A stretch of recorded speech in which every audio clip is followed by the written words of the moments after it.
वह एक ठंडी शाम थी जब रिया ने अपनी आंखों के सामने एक खूबसूरत झील देखी। झील के किनारे पर एक पुराना बाग था जहां वह अक्सर अपने विचारों में खो जाती थी। रिया एक स्वतंत्र और महत्वाकांक्षी लड़की थी जो अपने करियर में सफल होना चाहती थी, लेकिन उसके दिल में एक खालीपन था। एक दिन बाग में उसे एक लड़का मिला जिसका नाम आर्यन था। आर्यन एक कलाकार था जो अपनी पेंटिंग्स के जरिए दुनिया को देखता था। उसकी आंखों में गहरी सोच और दिलकश मुस्कान थी।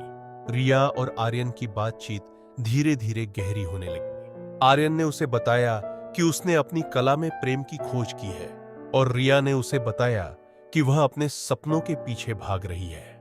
दोनों के बीच एक अनकही कड़ी बन गई।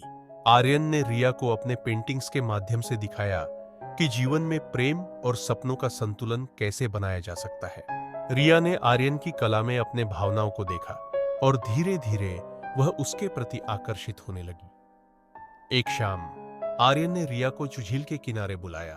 वहां उसने एक खूबसूरत पेंटिंग बनाई थी जिसमें रिया की छवि थी।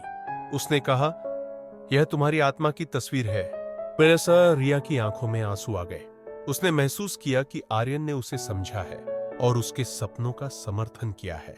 उस रात उन्होंने एक दूसरे के साथ अपने सपनों और डर साझा किए। आर्यन ने कहा, जब तुम अपने सपनों का पीछा करोगी मैं तुम्हारे साथ रहूंगा।